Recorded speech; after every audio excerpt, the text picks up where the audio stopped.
Hey, everybody. So today we're going to talk about how to be the author of your business. So we are Jill and Levi Hunsaker from jillandlevihunsaker.com. And we want to welcome you to, visit with us a little bit tonight. Yeah. So as we dive into this, are you in a place in your business where you are having things happen to you, or do you feel like things are happening for you in your favor? And, a lot of this, it's all about the 6 inches between your ears. So the real question we want to ask is, would you like to become the author of the story of your business? If so, drop hashtag author below and let's get this conversation going. Yeah, so when we first started talking about what we were going to discuss tonight, I was thinking back over the years of times when I've just kind of maybe not had the greatest mindset or have had some struggles kind of pulling myself out of a low point. So a few years back, let's see, it's been 10 something now. 11 years. Oh, wow. Almost 11 years. I had kind of a traumatic birth story, an emergency C-section after a full natural labor. And I kind of spiraled into a really bad postpartum depression. And I was trying to be a good mom to a 4-year-old, a 2-year-old, a new baby. Levi was working all the time and traveling, and I was too proud to ask for help a lot of the time, and it was just exhausting, and depression hit. And after I decided to ask for help, I went and talked to a therapist, and one of the questions she asked me that stuck with me was, whose basket are you putting your happiness eggs into? Basically, like, why are you putting your happiness into someone else's hands? And so I learned from that sometimes we've got to take control of our own situation and do the things that it's going to take to help pull us out of a dark time. Yeah. And, another more recent struggle was with our business. And, about March timeframe of last year, I'm sure that you guys can all guess what happened. But we kind of got hit with a major setback in our business. So our business was highly centered around large meetings and gatherings. We would actually meet at a college, and basically we were sitting there setting up, getting ready for our event that night, and the college said, oh, by the way, everything's shutting down. This is your last time that we're going to be meeting. And of course, where we're at, the time frame that we were given was 2 weeks, right? We're on like week 47 of 2 weeks now with everything being closed down. And that's okay, because it turned out to be an awesome blessing. But at the time, we didn't know what to do. We felt stuck. We just kept waiting for somebody else to make a decision to open things back up again. We kept waiting for things to go back to normal. And honestly, at this point, I'm not convinced that what we considered normal before is ever going to happen again.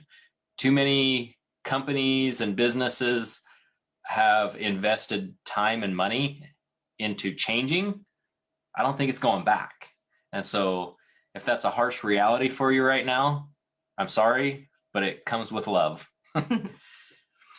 But we waited for months and months. It was probably 4 or 5 months before we're like, all right, something's got to change, because it's not happening. So we just felt completely stuck. And at that point, it was like, all right, nobody else is going to come do this for us. Nobody else is going to make things right for our business. So we've got to make it right. So if you are feeling like that, or you still are feeling like that, put hashtag stuck below. Yeah, so we want to talk about the whole premise of victim versus victor, and whether it's a fact or a mindset that you're a victim or a victor.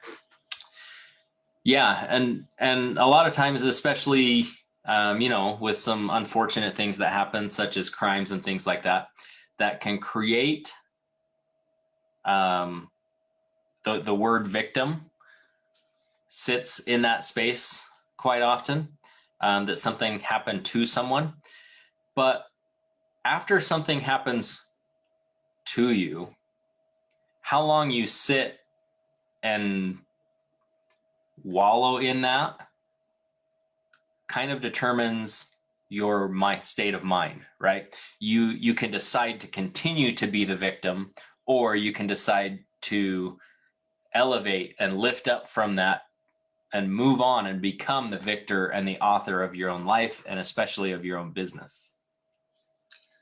Yeah, so one of the things that describes a victim versus a victor is accountability, taking responsibility for Absolutely. the situation. So I'm going to spell the word wrong here for a second, but I'm going to break the word responsible up into two words: response and able. If you are responsible, you are able to respond, right? So let's get clear, because that's the definition of responsible that we talk about. We don't believe that when you are responsible that somebody else can control what is going to happen. You are able to make your own decisions. You are able to have your own responses and make your business work for you. Yeah. So people who are responsible, able to respond, responsible, and that goes hand in hand with accountability, right? yeah. Because they don't wait for somebody else to do it. They decide, make the decision that if it's up to be, if it is to be, it's up to me. I almost got that wrong. I did get it wrong at first, but I fixed it because I'm responsible. So there's some things that describe someone that's able to respond, and that's they are results oriented. They don't defend actions or skill levels or systems that are not working. That's an important one. We're going to come back to that one here in a minute. The next one is they're constantly looking for solutions. Somebody who is accountable and responsible is a professional problem solver, because really in business, that's what we get paid to do. We get paid to help solve problems. Yep. So look for solutions and also be part of the solution. That's true. If you can't do it, or I very strongly dislike the word can't. It's probably one of my worst 4-letter swear words, the word can't. So don't be canting all over the place. But yeah, be a part of the solution. And one of the ways that we talk about doing that is that don't say that there's a problem without offering at least one possible solution. So you're not just coming with your hands in the air saying, I don't know what to do. You are saying, well, here's something that is a challenge. Here's what an option of what we could do about it. Do you have any other ideas? Right? So there's always putting forward new ideas, being creative. I see this even in Levi's parenting style. If the kids come and complain about something, the question is often, well, what would you like to do about it? I think it's important that kids, and sometimes in this business, your team members kind of act like children, and that's okay because they're learning.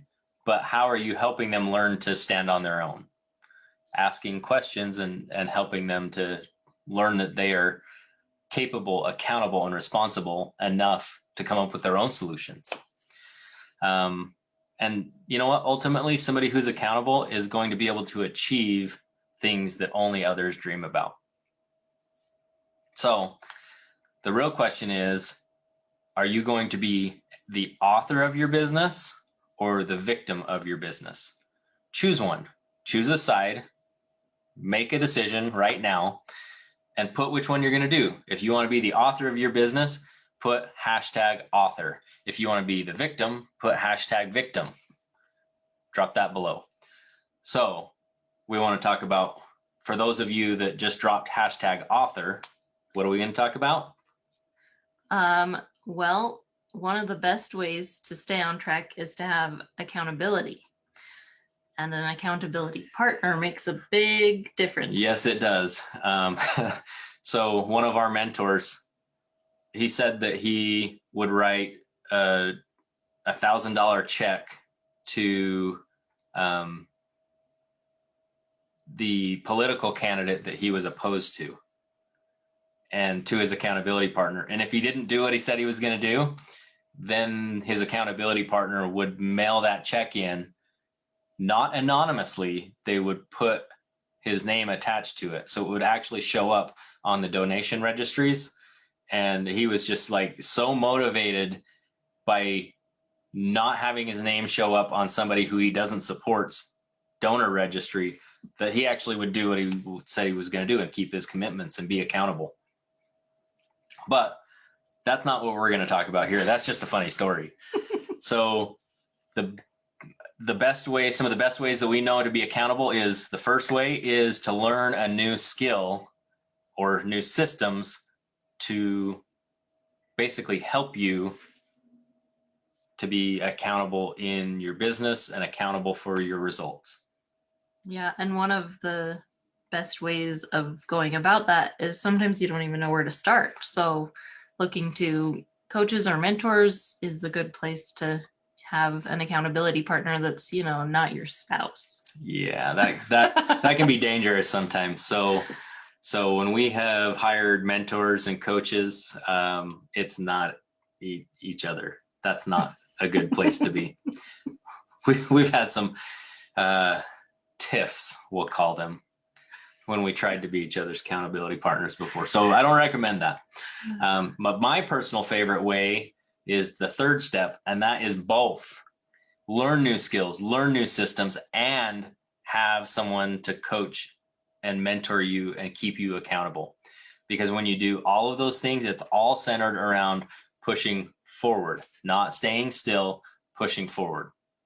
And for me, what I've found is that when I have paid for mentors and coaches versus had free ones in, you know, from our company, from our upline and things like that, the incentive to actually do what you're going to do is way more, because you're putting your money on the line too. But one awesome thing that we want to offer you guys, along with this, learning new skills and systems, coaching and mentoring, is we have a free 10-day boot camp. And this 10-day boot camp is all about shifting and pivoting your business into an online space. So it's been what? 7 months now? Oh, 7. Since we've got going on this, and it's been awesome. I mean, just today we were in the top 10 on leaderboard for sales for the last 30 days. And so that was a cool accomplishment, honestly, that I didn't even know. I was actually just kind of checking on some, to see some of the leaders so that I could kind of see how they were doing and follow them. But then I saw that our name was on there and I was like, what? So it's awesome, because that pivot, that new skill set of taking everything online has completely transformed our business. And we want to share with you those same tips and tricks and strategies that we learned on how to grow our business online with you guys in this 10-day boot camp. And our friend Fernie does it, and he's an engineer geek like me, and so we're like brothers from other mothers. If you see this, Fernie, that's right. I said it. So anyway, jump into the free 10-day boot camp. How do you get it? Well, what you're going to do is you're going to drop below, you're going to say #Victor, because that's how we're going to know that you're serious about building your business online. Drop #Victor, or you can send us a direct message on our page and we will get back to you with the details on how to connect with that. So, because you don't have to be in it all alone. You don't have to be in it all alone. And one of my favorite things is you are in business for yourself, but you're not in business by yourself. So get that 10-day boot camp, #Victor below, send us a message. We will reach out to you, but we want you to be committed to your own success first. So get that in there and we will get you info. And with that, we say good night, everyone. Bye.